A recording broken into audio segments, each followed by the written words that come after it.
meu amigo Jefferson. Como é que tá o som aí, Jefferson? Tá bom? Confirma aí se tá ok o som. Abri a live um pouquinho antes, 2 minutos antes, pra gente poder fazer esse teste de som, imagem, ver a iluminação, ver como é que tá pra gente. Rebeca, como é que tá o som aí? Tá bom? Tá bom, né? Então pronto. Esperar aqui o nosso convidado entrar pra gente começar a live. Bom, pessoal, como eu já tinha anunciado mais cedo, né?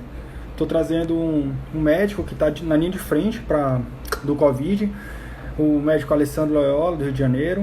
Ele vai trazer para a gente algumas informações sobre a pandemia, falar um pouco de números, falar um pouco de todo o contexto, né, dessa pandemia que tem afetado o mundo todo, não seria diferente aqui no Brasil, para a gente tentar entender um pouco do que está se passando, né, com essa pandemia, e tentar fazer um comparativo de alguns números e a gente poder trazer isso para a nossa realidade, para os tempos atuais. Estou vendo aqui que o Alessandro entrou.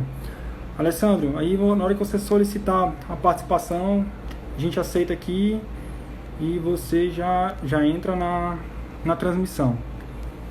Deixa eu ver aqui. Tem uma opção de você solicitar.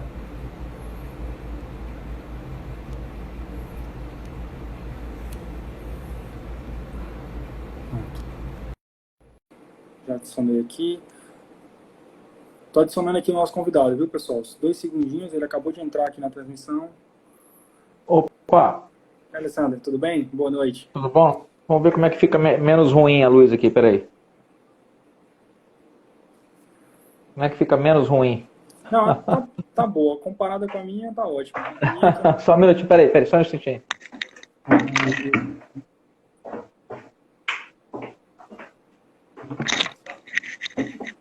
Pronto.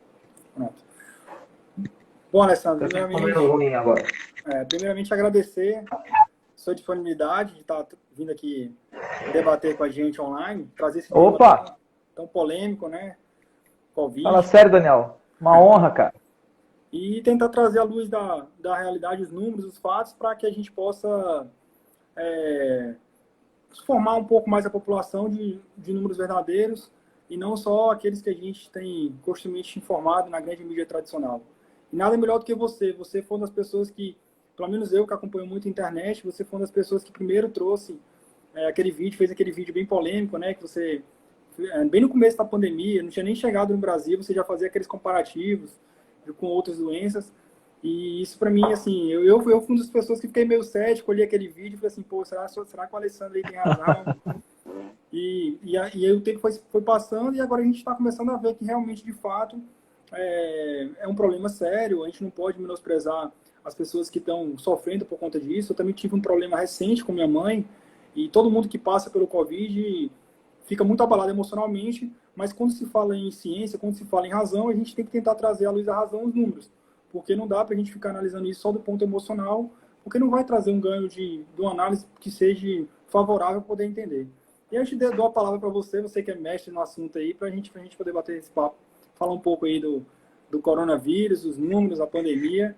Você que está no Rio de Janeiro, né? Hoje já vi os grandes meios São Paulo. trazendo. Ah, tá em São Paulo, né? Pronto. Eu vi Em também São Paulo. São Paulo e o Rio trazendo bons números, né? Já uma tendência de queda. E é isso, Alessandro. Vamos falar um pouco aí dessa pandemia para quem está assistindo a gente aí nesse horário. Bora, vamos lá. O Covid existe, vamos partir sempre desse princípio que é importantíssimo. O Covid existe, vamos parar com essa burrice de falar que é bactéria, que tem, então andou rolando aí nos Whats da vida uma história de que Covid é bactéria. Não é bactéria, Covid é um vírus, ele existe, ele causa doenças, os coronavírus aí são conhecidos da humanidade, pelo menos da nossa ciência, né? Há pelo menos uns 50 anos, então... desde a década de 50, 60, a gente sabe que Covid existe, já teve outras epidemias de coronaviroses no planeta. Nenhuma com a repercussão socioeconômico-política que essa teve. As pessoas falam muito sobre o número total de mortos no mundo, porque aqui, por exemplo, estão marcando 507 mil mortes por Covid no mundo. A primeira coisa que a gente tem que ver com relação à ciência dos números do Covid é que não dá exatamente para a gente poder considerar que esses 507 mil e pouquinho aqui de mortes, 507.518 mortes, não dá para a gente poder considerar que todas essas mortes são por Covid. Né? O Clinical Evidence-Based Medicine, que é um portal mantido pela Universidade de Oxford, um tempo atrás mostrou lá que no norte da Itália, logo no comecinho da epidemia, de todos os óbitos que aconteceram lá, a gente só podia falar que foram causados pelo Covid 12%. 88% dos óbitos que ocorreram no norte da Itália, no começo da epidemia, a gente não pode dizer que eles foram causados pelo Covid. São pessoas que morreram com Covid, mas a gente não tem como ter certeza que 100% delas morreram de Covid. Só 12% dessas pessoas morreram de Covid. Então fica uma pulga atrás da orelha até que ponto que esses dados, essas 507 mil mortes que foram contabilizadas no mundo todo até aqui, realmente foram de pessoas que morreram por causa do Covid. A gente viu bem como que essa epidemia pode ser instrumentalizada dentro de uma agenda política, localmente, aqui no Brasil, quando a gente começou a ver pipocar pela rede aí gente que morreu de derrame e foi notificado como Covid. Gente que morreu de câncer e foi notificado como Covid. Eu tenho, inclusive, um caso de uma conhecida minha daqui de perto. O irmão dela faleceu em virtude de um câncer cerebral gravíssimo. E o enterro, o velório está sendo postergado, está sendo aguardado até que se tenha o resultado do teste de Covid do cidadão. Mas é evidente, notório e óbvio, por tudo que aconteceu com o quadro dele, que ele não faleceu por causa do vírus, ele faleceu por causa de um câncer no cérebro. Se por acaso esse cara testar positivo para Covid, a família vai ter que fazer todo aquele velório com o nível de biossegurança 4, né? Para poder conseguir enterrar o ente querido. Mas ele não morreu de Covid. Se por acaso o teste dele vier positivo, ele morreu com o vírus. Assim como a gente morre com orelha, com nariz, com dente. Não quer dizer que você morreu por causa do dente. Então uma pessoa que faleceu por idade avançada, por pneumonia bacteriana, por um desequilíbrio metabólico qualquer, ou por câncer, não dá, por desnutrição, só porque essa pessoa faleceu e tem um teste positivo para Covid, você não pode contabilizar, não é decente, não é honesto que você contabiliza essa pessoa como uma morte causada pelo vírus. Então, dentro da ciência dos números por trás do Covid, a primeira coisa que a gente tem que questionar é esse total de mortos no mundo. Na sequência, a gente tem toda essa histeria que foi colocada em cima do vírus, que por causa dessa alta letalidade, entre aspas, foi justificada uma série de práticas e normas e prescrições de legislações que aqui no Brasil violam várias vezes a nossa Constituição Federal brasileira. Se você pegar o artigo 5º da Constituição Federal e olhar lá o inciso 4, 14, 10, a gente teve proibido o nosso direito de ir e vir, a gente teve proibido o direito de associação pacífica, a gente não pode mais ir passear pela rua, a gente não pode se reunir na casa de alguém, porque os prédios, os condomínios, estão cheios de regulamentos proibindo as pessoas de se reunirem pacificamente em casa. A gente não pode mais falar o que pensa, a gente não pode, pelo menos aqui no estado de São Paulo, né? Você é obrigado a usar uma máscara, modificar o seu comportamento de acordo com preceitos que não têm nenhuma fundamentação científica. Não tem nem nada diz que máscaras evitam o Covid. Não estou falando que o cara não tem que usar máscara, ele usa máscara lá se ele quiser, para mim ele usa máscara se quiser. Mas não existe nenhum estudo mostrando que a máscara realmente evita o Covid. A prática de lockdown, por exemplo, que foi feita fundamentada nesses números altíssimos de morte causado pelo Covid, essas práticas de lockdown que remontam, né, a quarentena, né, remonta lá para o século XIII, século XIV, não existem evidências de que práticas de lockdown diminuem a efetividade, a transmissibilidade ou a mortalidade de qualquer epidemia. Então, todos os dados que a gente tem do Covid além deles não serem confiáveis, eles estão sendo manipulados dentro de uma agenda que a gente pode considerar, no mínimo, criminosa. Vou te apresentar só mais 3 dados aqui para você poder ter uma ideia, Daniel. Até aqui, a gente aumentou, do começo do ano até aqui, a gente aumentou em 51% os óbitos por causas cardíacas em relação ao ano passado.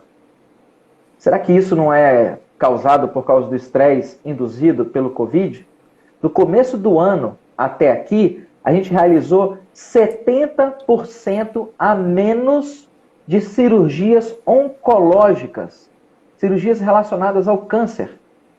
Ou seja, em comparação ao ano passado, esse ano, no primeiro semestre, 70% a menos de pessoas foram operadas devido a câncer. Câncer não é uma doença que espera diretrizes do governo. Ele vai continuar comendo a pessoa por dentro. Será que o atraso nessa cirurgia, e em alguns casos ela é potencialmente curativa, será que esses atrasos não vão aumentar a incidência de mortes por câncer no segundo semestre no ano que vem? Será que esses custos vão ser contabilizados dentro desses números do Covid? Um último dado para você. Você tem uma folha de papel aí? Tenho. E um lápis? E uma caneta? Qualquer coisa assim. Aqui é a caneta. Deixa eu pegar aqui a caneta.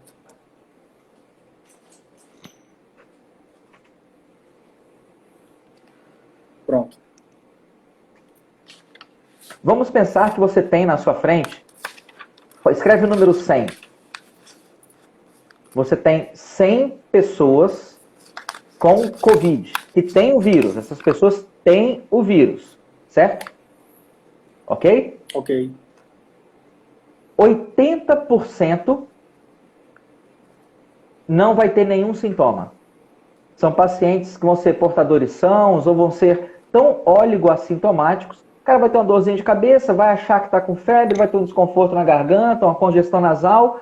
Em 1, 2 dias, antes dele pensar em ir no médico, falar, rapaz, acho que eu andei de moto, né? Peguei um vento aí, uma poluição, alguma coisa, deu essa rinite, a rinite alérgica.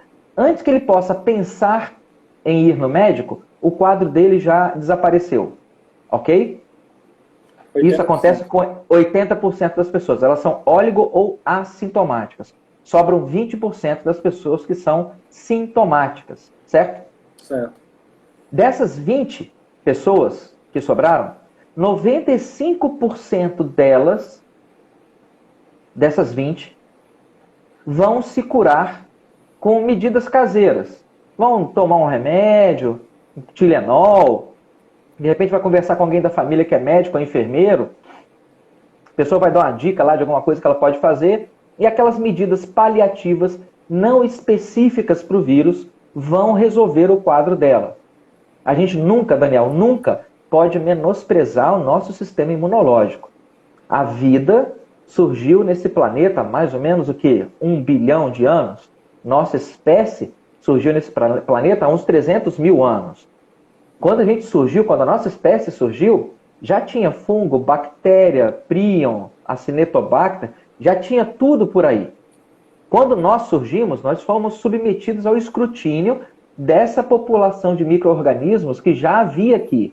Todos os 8 bilhões de seres humanos que estão vivos no planeta atualmente, eles têm um sistema imunológico que foi marretado na bigorna da seleção natural durante dezenas e dezenas de milhares de anos. Não subestima as células que você tem aí que são programadas para a sua defesa. O seu fígado, o seu baço que faz a opsonização de bactérias, a sua medula que produz células de defesa, a própria capacidade do organismo de produzir imunoglobulinas, que são substâncias químicas, antibióticos naturais, né, que matam agentes infecciosos. Então, daqueles 20 que vão ter alguma infecção e que vão precisar tomar algum remédio, lembra, 80 não vão ter nada, não vão nem tomar nada. 20 vão ter que tomar alguma coisa. Desses 20, 95% se resolvem com medidas paliativas, porque o seu sistema imunológico deu conta do vírus. Seu sistema imunológico não está aí passando férias, né? Certeza. Certo? Certo. Sobraram 5% desses 20, não é? Isso. Esses 5% vão ter sintomas que incomodam ele, que não passam com medidas paliativas e que são preocupantes o suficientes para que o indivíduo procure atendimento médico. 5% desses 20. Desses 20. Ok? Nesses 5%, a gente vai iniciar hidroxicloroquina, ivermectina, prednisona, azitromicina, pulsoterapia com metilprednisolona, dexametasona em dose de ataque, suporte de oxigênio ventilatório, né, por catéter ou máscara com reservatório. Nesses 5%, nós vamos ter uma taxa desses 5% que vão precisar de tratamento, a gente vai ter uma taxa de mortalidade de 0,7% a 1,3%. E por causa disso, Daniel, a gente fechou o país. Não fizeram a conta, né? Acho que ninguém sentou e Não, eles fizeram a conta. 550 milhões de reais em insumos comprados da China sem licitação, 33 milhões em equipamentos médicos e ventiladores que não foram entregues ainda, hospitais de campanha milionários que parecem coletores de água da chuva, outros que foram subutilizados e foram fechados antes do período que seria o programado para a utilização dele. Não, eles fizeram a conta, amigo. Eles fizeram a conta, mas a conta nunca foi em prol do povo. A conta nunca foi pela honestidade, pela decência no uso de recursos públicos. Eles manipularam esses dados para que a gente tivesse uma ideia de que a coisa está fora de controle. Vamos fazer uma... Posso continuar falando aqui? Pode. Se quiser fazer alguma pergunta, Daniel, pelo amor de Deus, cara. Não, eu falo pelos cotovelos. Estou aprendendo aqui, estou aprendendo. Vamos lá. No Brasil, ainda na sua folha, vamos na sua folha aí. Tô aqui no Brasil morrem em torno de 1.200.000, 1.400.000 pessoas por ano. Isso dá em torno de 100 mil óbitos por mês. Certo? Certo. Desses 100 mil óbitos, 30% ocorrem em pessoas com mais de 60 anos. 30%. Então você, mais ou menos todo mês, morrem quantas pessoas com mais de 60 anos? Em torno de 33 mil. 33. Ok? Ok. Desses 33 mil, dessas 33 mil pessoas com mais de 60 anos que morrem todo mês, essa é a estatística brasileira, essa é a nossa série histórica. 30% delas têm catarata. Certo? Dos 30%. Desses 33 mil, 33 mil pessoas com mais de 60 anos de idade morrem todo mês. Dessas pessoas que morrem, 30% têm catarata. Que dão quantas pessoas mais ou menos? Em torno de 10 mil, 10 mil, isso, 10 mil. 10 mil. Então, todo mês nós temos, no Brasil, 10 mil pessoas que morrem com catarata. Ok? Ok. Não necessariamente essas pessoas morrem de catarata. Em alguns casos, elas até morrem de catarata, porque a visão prejudicada vai provocar quedas, e quedas são uma causa importante de morte em idosos. A gente tem as quedas, curioso, né? Porque elas causam uma mortalidade elevada nos dois extremos, em crianças de até 5 anos de idade e em pessoas com mais de 65 anos de idade. Nesse intervalo tem outras causas, violência, acidente de trabalho, mas nessas duas populações aí, crianças bem novinhas e idosos, queda é um fator de risco importante para a mortalidade. Às vezes a pessoa quebra um fêmur ou morre da própria queda, a queda provoca um trauma craniano, a pessoa tem hemorragia no crânio e morre, enfim.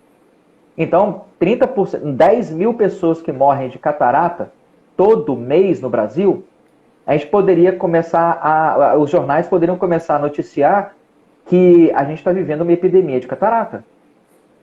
10 mil pessoas morrendo com catarata, não de catarata, hein? Com catarata. Dá para eu dar quantas notícias dessa no jornal todo dia? 10 mil por mês? 10 mil por mês vai dar... Divide 10 mil, vamos dividir aqui, 10 mil por 30, vai dar quanto? 30.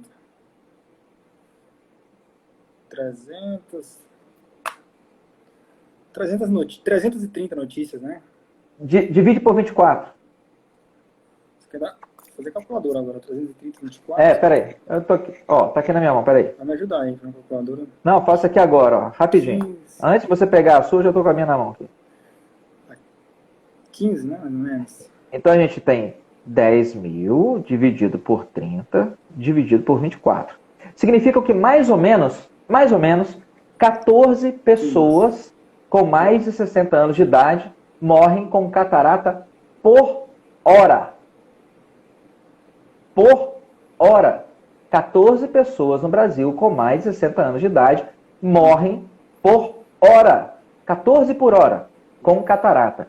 Você já pensou os jornais noticiando isso, Daniel? É.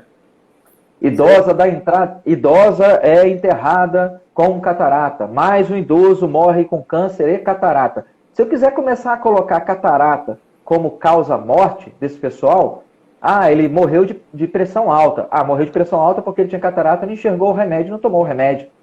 Ele morreu de diabetes. Morreu de diabetes porque ele tomava insulina, a visão prejudicada, ele não conseguiu tomar insulina direito, e aí morreu de diabetes.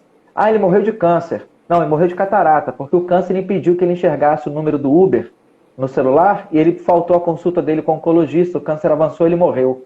Ele morreu de câncer e catarata. Se a gente fosse criar isso, só esse número de pessoas que morrem já não daria um certo medo? Isso, daria um certo medo. Agora pensa que a gente tem uma população de quê? De mais ou menos uns 8 milhões de pessoas com mais de 80 anos de idade no Brasil? Por aí, essa faixa. Por volta de 6 a 8 milhões. 30% deles têm catarata, um terço, vai dar o quê? Uns 2 milhões e 500, 3 milhões mais ou menos, de pessoas que já têm a catarata instalada. E se eu começasse a dar notícia não apenas da pessoa que morreu, mas da pessoa que foi atendida com catarata? Vai ser centenas por minuto lá você vai ficar falando, porque são várias. Então eu vou conseguir criar um pânico monstruoso por causa de uma doença que catarata é grave, catarata pode provocar a morte por causas indiretas, né? Indiretas. Ela pode estar mascarando um glaucoma, por exemplo, ela pode estar mascarando um tumor do nervo óptico. Então, sim, ela tem um potencial de risco nela. É pequeno, mas tem um potencial de risco. Talvez o potencial de risco dela seja mais ou menos quase ou tão pequeno quanto 1,3 a 0,7. No Brasil morreram, no mundo, no mundo até aqui, morreram em torno aí de 500 mil pessoas por causa do coronavírus. Tudo bem, todo ano morrem no mundo mais de 1 milhão e 140 mil pessoas por causa de tuberculose. E tuberculose é uma doença que é respiratória, que a gente pega exatamente do mesmo jeito que você pega o Covid. Você pega por tosse, por secreção, contaminação, contato muito próximo. E sem contar que tuberculose, nós temos uma vacina que funciona. É a BCG, o bacilo de Calmette-Guerin, aquela vacina que deixa uma marquinha no braço. E tuberculose tem um tratamento que funciona. Rifampicina, isoniazida e pirazinamida. Existe um esquema terapêutico, farmacológico, cientificamente comprovado que cura tuberculose.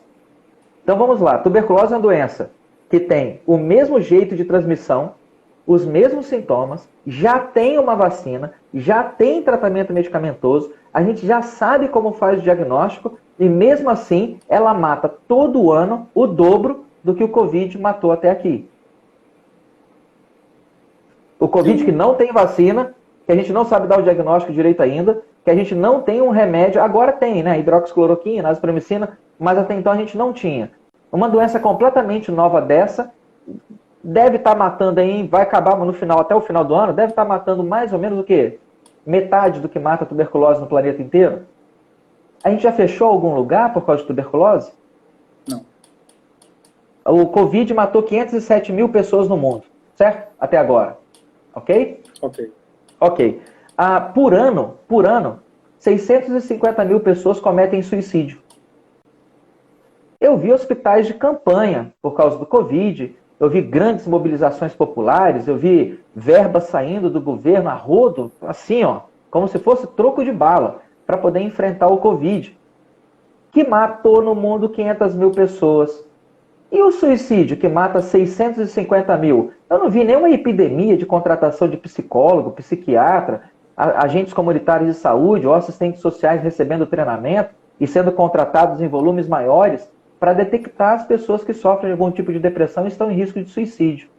E o suicídio já mata todo ano muito mais do que o Covid. AIDS mata 800 a 900 mil pessoas todo ano no mundo. Desde o começo da epidemia, na década de 80, 82, né? Comecinho da década de 80, a AIDS já matou em torno aí de 30, 40 milhões de pessoas. Teve alguma lei que foi baixada em algum estado proibindo as pessoas de fazerem sexo, proibindo de frequentar motel? Vou proibir que vocês usem o Tinder, porque vocês vão acabar se encontrando, dando uns pega, vão dar uma fervida aí no Tinder e vocês vão acabar morrendo de HIV. Então eu vou proibir o Tinder. Eu vou proibir o Badoo, eu vou proibir que as pessoas consumam bebida alcoólica no barzinho, porque elas podem perder um pouco a cabeça e fazer sexo sem camisinha. E vão começar a fazer blitz nos motéis, né? Inclusive nas casas das pessoas. Vai aparecer, de repente, um agente da Polícia Federal, junto com um médico, um enfermeiro, no meio da madrugada, porque o seu vizinho denunciou você, que você estava num rally rola, e vai que ele não está de camisinha e vai começar a espalhar AIDS por aí. Então vai aparecer uma brigada da polícia lá, metendo o pé na porta para invadir sua casa. Se a gente não fez isso por causa de... Se a gente acha que isso é um absurdo, isso é um absurdo, concorda? Concordo. Entrar na sua casa de madrugada para ver se você está dando um pega na sua mulher? Isso é absurdo. Se a gente acha que isso é absurdo para uma doença que mata 900 mil por ano, 900 mil pessoas por ano, por que a gente está aceitando isso com uma doença que matou 500 mil no mundo? Qual é a ciência por trás dos números do Covid? Ela não existe. O país inteiro foi fechado. Logo que começou as medidas de lockdown nos estados, nós fechamos o país porque o Covid estava matando entre 10 a 15 pessoas para cada milhão de habitantes. Agora ela está matando mais do que isso. Está matando 137, 140 para cada milhão. É a estatística atual. De novo, a gente tem que botar um pé atrás porque a gente não sabe se esses números de óbitos são confiáveis. Mas o dado que a gente tem é esse, né? Em torno aí de 130, 140 por milhão de habitantes. Mas quando o lockdown foi determinado em várias cidades, o Covid estava matando entre 10 e 15 por milhão de habitantes. Quando essa doença chegou em 10 a 15, a gente soou um alarme e saiu fechando tudo. Não foi assim? Foi. Afogamentos matam 80 para cada milhão de habitantes no Brasil. Matam 30. Tuberculose mata 24 por milhão por ano. Quedas matam 80 por milhão por ano. Acidentes automobilísticos matam 204 pessoas para cada milhão de habitantes por ano. E aí as pessoas, os prefeitos, os governadores, baseados na ciência dos números da Covid, começaram a fechar cidades e fazer bloqueios sanitários para evitar que você entrasse na cidade. De repente você está descendo para o litoral norte de São Paulo, a cidade vai proibir que você entre de carro lá. Certo? Vamos fazer um bloqueio sanitário, vamos medir sua temperatura, para poder evitar que as pessoas entrem na cidade, porque afinal de contas, a gente está em lockdown. Tem uma doença aí que está matando 10 pessoas para cada milhão de habitantes. Na verdade, você deveria ser proibido de entrar na cidade porque você está de carro, não porque você está de Covid. Porque enquanto o Covid estava matando 10 para cada milhão de habitantes, acidentes automobilísticos estavam matando 204. É mais de 20 vezes mais. Olha, seu Daniel, o senhor não vai poder entrar aqui na cidade não porque o senhor está portando o quê? Covid? Não, um carro. E automóvel mata a gente pra caramba. Eles fizeram a gente sair na rua usando máscara quando o Covid estava matando 10 pessoas para cada milhão de habitantes no Brasil. Certo? Violência mata 280 pessoas para cada milhão de habitantes no Brasil, todo ano. Então, para uma doença que mata 10, você é obrigado a usar uma máscara. Mas para um risco que pode causar quase 22 vezes mais mortes,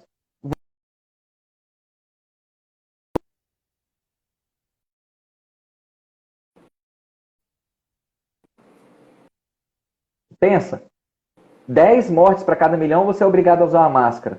282 mortes para cada milhão, você não pode usar uma arma? Não faz sentido. Ué, eu tenho uma coisa na rua aqui que pode me matar 30 vezes mais do que o Covid. Eu tenho que usar a máscara, mas eu não posso sair armado para me proteger da violência que mata 30 vezes mais. O diabetes mata 252 brasileiros para cada milhão de habitantes por ano. Então você deveria ser proibido de ir ao supermercado e comprar açúcar. Eu deveria monitorar seu peso. Eu não deveria fechar a academia, eu deveria obrigar você a ir para a academia para que você fique dentro do peso. Porque, afinal de contas, cada milhão de habitantes. os barzinhos não deveriam ser fechados porque tem risco de transmissão de Covid, eles deveriam ser fechados porque eles estão colocando sal à disposição da população. Olha, a batata do senhor frita, a batata frita desse barzinho está muito salgada. E doenças cardiovasculares matam 1.500 brasileiros para cada 1 milhão de habitantes por ano. Onde que está a ciência, Daniel? Onde que está a ciência? Não há ciência. Há uma histeria, há um pânico que foi propagado com um intuito claramente corrupto, criminoso, maquiavélico, político. Não tem como você fazer ciência quando você tem esse tipo de viés envolvido numa questão que deveria ser sanitária. Se você tem um livro muito bom de infectologia que mostra as curvas, depois eu te mando lá pelo nosso grupo do WhatsApp, eu te mando o vídeo, se você quiser compartilhar aqui, vídeo excelente. Vou compartilhar. Mando. O cara mostrou lá, de acordo, tá, o livro de infectologia que faz uma análise retrospectiva de 50 anos das mortes por doenças respiratórias no hemisfério norte e no hemisfério sul do planeta. Certo? Quando você pega os números totais de morte e como que funciona a curva no hemisfério norte para doenças respiratórias agudas nos últimos 50 anos, essa curva é exatamente idêntica em tamanho à curva do Covid. Quando você pega como que funciona a curva epidemiológica das mortes por doenças infecciosas respiratórias no hemisfério sul do planeta, e você olha a série histórica dessas mortes nos últimos 50 anos, ela forma uma curvinha. E se você colocar dentro da curva do Covid, elas não são só parecidas, elas são idênticas. O Peru fez um lockdown violento. Você ficou sabendo disso? Fiquei. Logo no começo. Peru fez um lockdown violento. Aqui, apesar do Bolsonaro ter decretado o estado de calamidade pública, a gente teve carnaval, a gente teve partido de futebol, nada contra isso. Para mim tinha mais que ter mesmo. Só que quando você pega a curva da quantidade de pessoas infectadas por Covid, da quantidade, aí sempre a curva proporcional, né? Porque se a gente for falar de números totais é uma covardia. O Brasil tem a 6ª maior população do mundo. Então qualquer coisa que aconteça no Brasil tem a chance grande de estar entre as 10 mais comuns do mundo. Deve ser um dos 10 países do mundo que mais compra caneta Bic, deve ser um dos 10 países do mundo onde mais vende celular. Enfim, qualquer coisa que você fizer no Brasil tem uma chance de dar uma explosão grande. Mas se você pegar as mortes por 1 milhão de habitantes, aí você cria uma régua que você iguala todo mundo. Morte por 1 milhão de habitantes é 1 milhão de habitantes, não interessa onde for, certo? Quando você pega a curva das mortes por 1 milhão de habitantes do Peru, que fez um lockdown agressivo desde o começo da epidemia, e compara com as curvas de óbito por Covid no Brasil, que não fez um lockdown agressivo, me diz, você acha que essas curvas são diferentes, parecidas ou praticamente idênticas? Pela teoria dos números por trás da ciência, eram para ser diferentes, mas eu acho que são muito parecidos. Era para ser bem pequena, quase achapadinha no Peru e um pico no Brasil, certo? Não, elas são praticamente idênticas. Praticamente idênticas. Então, de que serve o lockdown? E outra coisa, onde é que está a epidemia de Covid? Se as taxas de óbito no Brasil, as taxas de óbito por mês no Brasil, não aumentaram. Não era para a gente poder ter o que era o habitual mais o excedente do Covid? Isso. Essa é a lógica. Não é? Porque, por exemplo, doenças cardiovasculares, elas matam gente pra caramba. Diabetes, mata gente pra caramba. Esse pessoal não vai parar de morrer por causa do Covid. Era até de se esperar que a pessoa diabética, hipertensa, com câncer, fosse morrer mais durante esse período de epidemia. Falta de assistência médica, falta de insumos. Mas as taxas de mortalidade, de um modo geral, no Brasil, os números totais de mortos no Brasil, está oscilando aí em torno de 98 mil, 102 mil, que está dentro da média da nossa série histórica dos últimos 5 anos. Então, onde é que está o excedente de mortalidade causado pelo Covid? Eu vou até aproveitar teu gancho. Eu fiz esse cálculo hoje para o Piauí e para a Teresina, né? Eu peguei só as doenças respiratórias de 2019, do Piauí, peguei só as doenças respiratórias para Teresina. Teresina morreu em 2019 por doenças respiratórias 2.180 pessoas. Em 2020, por mês? Em não, quanto tempo? 5 meses, de janeiro a maio. Ok. Quando eu pego esse número para 2020, onde a gente está no auge, para a gente estar no pico da pandemia aqui no mês de junho, então até maio, morreram 1.000 pessoas a menos. Só morreu 1.183. Ou seja, 2020, no meio da pandemia, nós temos números abaixo do que estava em 2019. Então isso me traz muita estranheza, como você falou. O normal era ter pelo menos aqueles 200, 300 excedentes lá do final de mês de maio. E não, nós estamos vendo... Cadê o excedente? O excedente não está aparecendo. E o legal é que você pegou os dados de maio. Ou seja, até aquela desculpinha esfarrapada de que leva tempo para o registro civil acusar os óbitos, essa desculpa não vale mais, porque a gente já está no final de junho. Exatamente. Eu peguei maio para não ter essa desculpa. Perfeito. O cara, quando é inteligente, participa do grupo lá do WhatsApp, não tem erro, né? Eu queria falar também uma coisa, acho que é importante, né? Teresina, no começo dessa pandemia, aqui no Piauí, a gente ficou sendo referência. Só um minutinho. Pedro Rodrigues, quais as fontes confiáveis para esses dados? Pedro, se você... Eu vou depois passar para o Daniel aqui, ele cola na seção comentários do vídeo os links onde você pode conferir todos os dados que eu te falei. Inclusive, o pessoal que está assistindo aí, eu recomendo que você não acredite em mim e que você vá atrás dos números por você mesmo. Manda bala aí, Daniel. Bom, também eu falo sempre isso. Vá lá, dou sempre o link, pesquise lá, olhe e tire sua conclusão. Mas trazendo aqui para a realidade de Teresina. Teresina, no começo da pandemia, foi colocada como uma referência. Teresina no Nordeste está sendo referência, poucos óbitos, poucos casos. O que está acontecendo agora? Eu sempre falava, olha, a gente vai estar retardando a curva, porque se você faz distanciamento, você acaba impedindo realmente as pessoas terem contato. É um vírus infeccioso. Ele não vai chegar na minha janela do meu apartamento. E o que está acontecendo agora? São Luís, enquanto São Luís está descendo aqui a curva, Teresina está começando a subir sua curva. Lá atrás, Alessandro, há 15 dias atrás, a gente tinha 5 vezes menos óbitos que São Luís. Hoje a gente já tem 70% a menos só.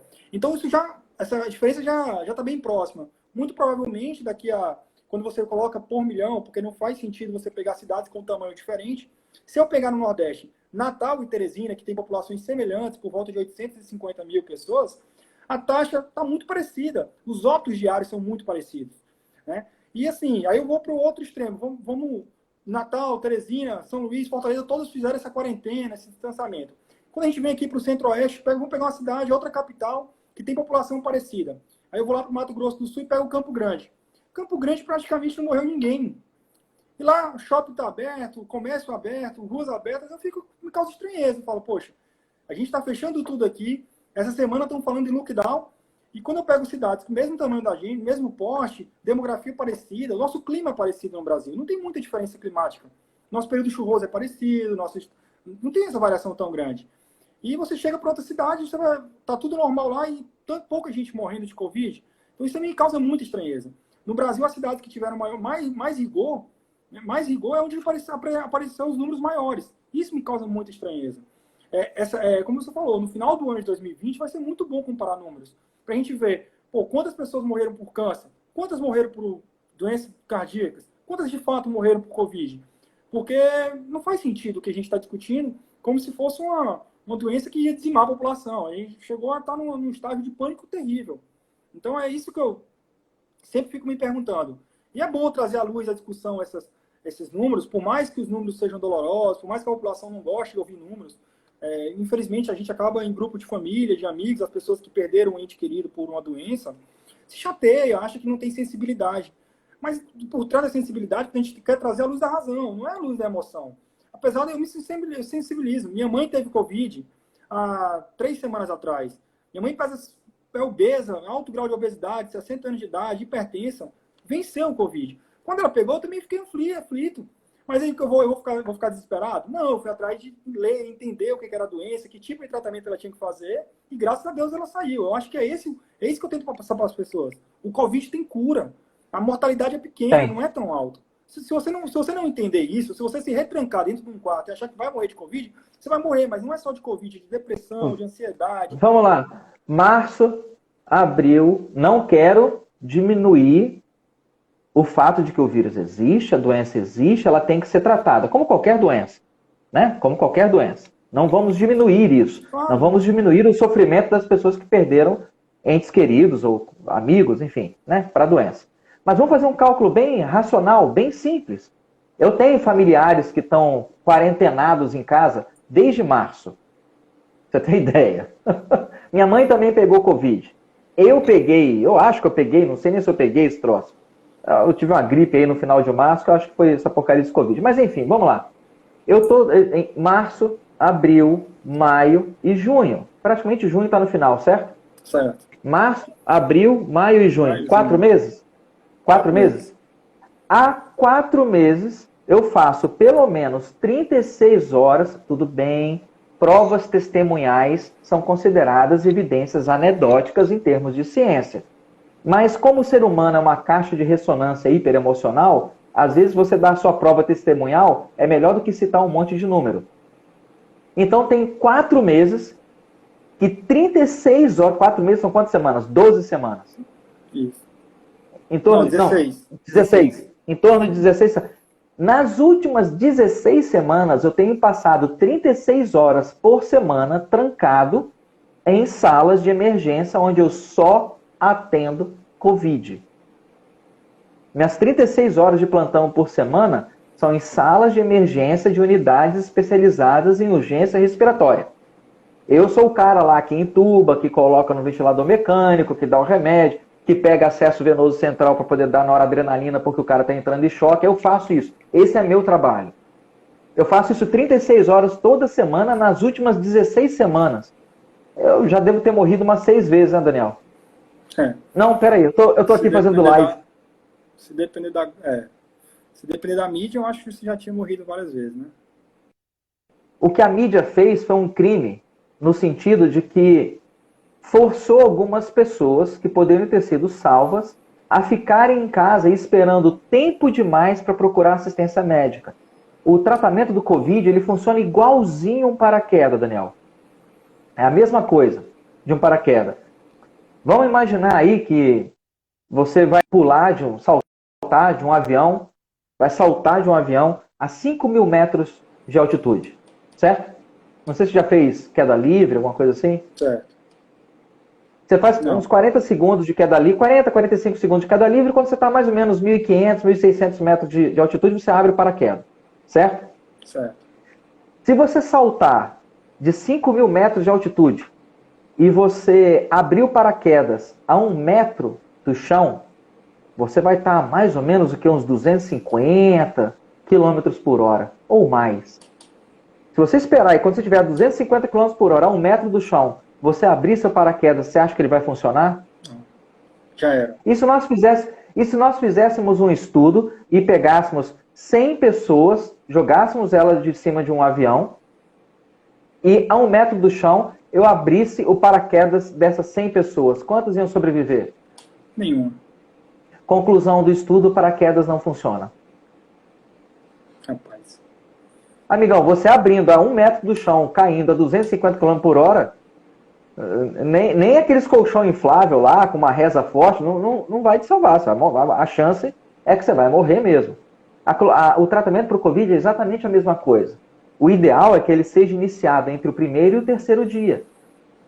Iniciando-se o tratamento entre o 1º e o 3º dia, a chance de mortalidade diminui 7 a 8 vezes.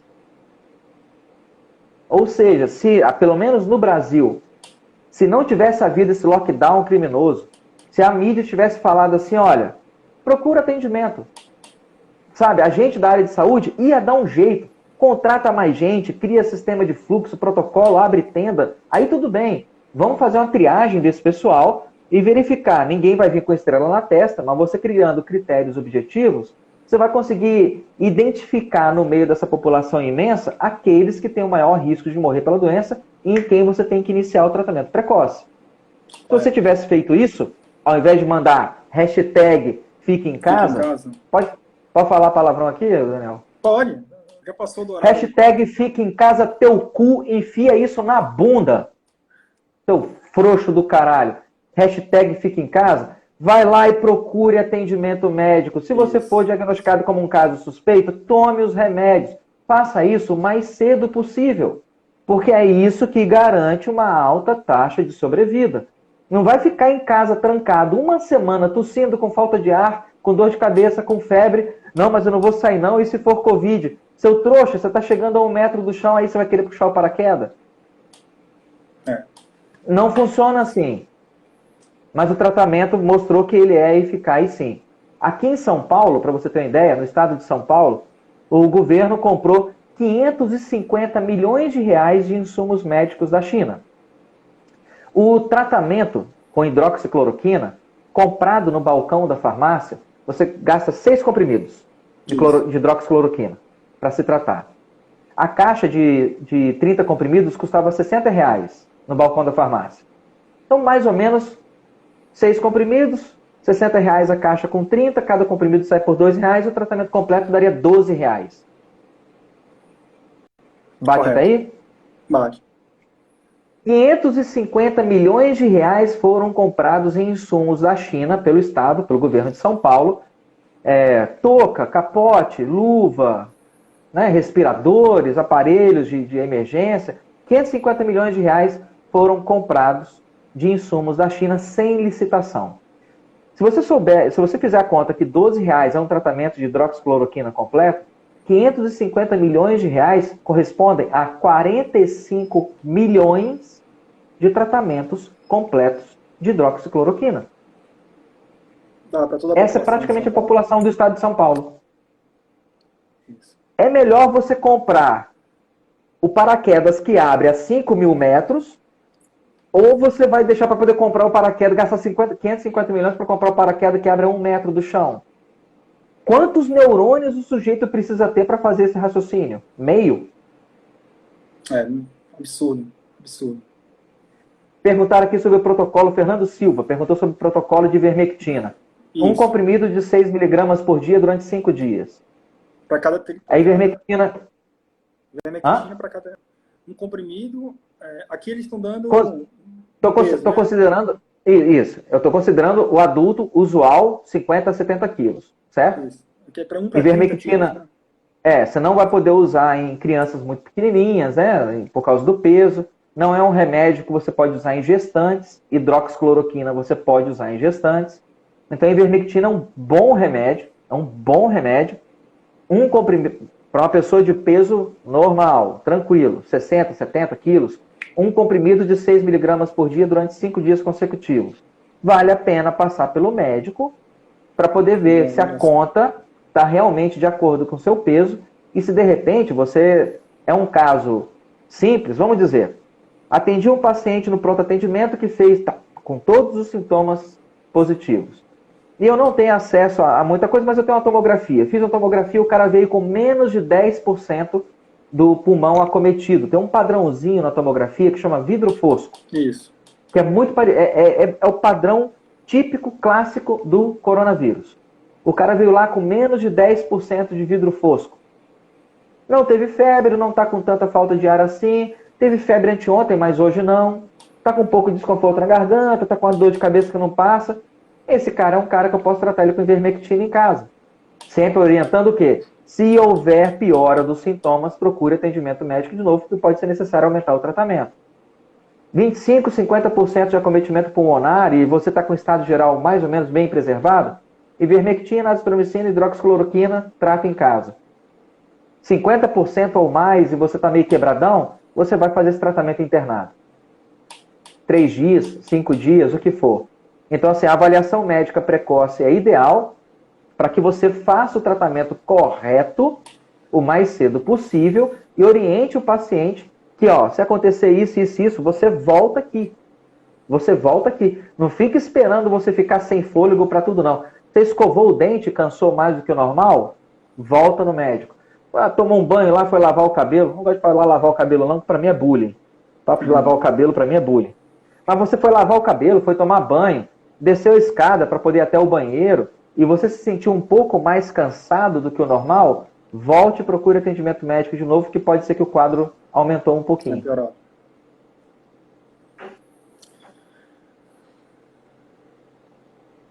Manda bala aí. Bom, tem alguma pergunta do povo aí que ficou sem responder, não? As pessoas falaram para repetir novamente o protocolo que você recomenda da ivermectina, né? Como você falou, é um comprimido para pessoas com adultos. Aí, cabeça, eu vou me dirigir diretamente ao espectador brasileiro, o afegão médio. Cabeção, se você tiver qualquer sintoma compatível, procure a porra do seu médico. Não, a porra do seu médico vai ficar estranho. Procure só o médico ou médica. Procure o médico, tá? Garante o nosso emprego. Isso aí, de repente, até você coloca a economia para movimentar, põe mais pessoas no plantão, faz os médicos ganharem mais, e olha só, de bônus, pode acontecer até que isso salve sua vida. Se você tiver sintomas, procure atendimento médico. Não faça automedicação. Você sabe ler dosagem de neutrófilo, sabe o que é série branca, hematócrito, plaquetopenia, sabe fazer diagnóstico diferencial com outras doenças, febre amarela, hantavirose, febre maculosa? Não sabe, né? Então, se você tiver algum sintoma, cabeção, procura a desgraça do médico lá, porque ele está lá para isso. Certo? Não vai me procurar o cara em casa, senão ele vai reclamar com razão. Mas se você for numa UPA, o cara tem a obrigação de te atender e te atender direito. E se por acaso você tiver com sintomas compatíveis e você recusar fazer algum exame, fazer uma tomografia, recusar fazer um exame de sangue, denuncie o médico. A gente tem um código de ética médica que é muito sério, uma denúncia dessa pode fazer o cara pode perder até o diploma. Então fala lá, doutor, eu vi aqui, leva lá, sacaneia com o cara, mostra mesmo. Eu vi no Google aqui que tem 7 sintomas da doença, eu tô com 4. Eu não tinha que fazer uma tomografia, não. Eu vi lá na live do Daniel que eu tinha que fazer uma tomografia. O cara não pediu, falando, só pode só me dar o seu nome, o seu CRM aí? É isso aí. Porque eu vou procurar outro médico e se por acaso eu tiver com Covid, eu vou denunciar o senhor. Regina Santos pediu para ficar com calma. Regina, meu anjo, você não me viu nervoso ainda. Você não me viu. Eu cato pedaço de gente no asfalto e vou almoçar em seguida. Eu não tenho problema nenhum com sangue, gente morrendo, gritando, nada disso. Eu não fico nervoso. Isso não é o meu nervoso, isso é o meu normal. Você ser um pouco mais dedicado, focado e assertivo, as pessoas no Brasil, como são hipersensíveis, confundem com o nervoso. Alessandro, eu queria agradecer. Essa live no Instagram ela tem um tempo, né? Então a gente está bem pertinho de encerrar, faltam 6 minutos. Eu queria aproveitar, né, para pedir para as pessoas seguir o Alessandro. O Alessandro tem sido uma fonte de informação que eu tenho sempre seguido. A Rafaela colocou, Alessandro é aluno do Olavo. Admiro demais ele, mas não sou aluno do COF. Pronto, não é aluno do COF, mas o Alessandro é uma das pessoas que tem produzido bons vídeos, sempre no Facebook, né, e no YouTube, trazendo muito boas informações. Tem inspirado muitas pessoas a ter um pouco mais de conhecimento. Eu sou uma das pessoas que tenho seguido você, tenho assistido seus vídeos, parabenizo, trazer essa informação. A internet está abrindo esse mundo, tem um cara em São Paulo, vem falar com um cara lá no Piauí, e aqui tá meus seguidores, tendo contato, essa live vai ficar salva aqui no meu Instagram. Então é isso, a gente não tem que ficar a ver essa inovação, a grande mídia sempre criticando quantas informações você trouxe aqui no Instagram, ninguém está pagando por isso, no máximo pagando internet, mas está tendo um leque de informações e números interessantes. E é isso, eu queria agradecer novamente essa oportunidade, reforçar para as pessoas seguirem o Alessandro. O Alessandro é um cara que tem muitos bons números, inclusive eu fui um dos que questionei ele no começo, depois eu tive que voltar atrás e ver que eu estava realmente redondamente equivocado. E parabenizar, Alessandro. Muito obrigado pela oportunidade, obrigado por você ter dado essa live aqui para a gente. E é isso, eu vou deixar ela salva aqui no meu Instagram, então vai ficar salvo. Eu vou comandar para você, para quem quiser depois assistir por completo. E agradecer, e é isso. Vamos enfrentar o Covid, vamos vencer o Covid. Não fiquem, procure um médico sentir sintomas. Essa história de ficar com sintomas em casa não é uma boa. Eu tenho exemplos na minha família que tratamento precoce tem dado certo. E é isso aí, vamos para cima, vamos vencer o Covid. Daniel, você é meu brother, cara. A hora que você precisar aqui é só me chamar, a gente marca de novo. Valeu. Forte abraço, viu? Falou. Abraço.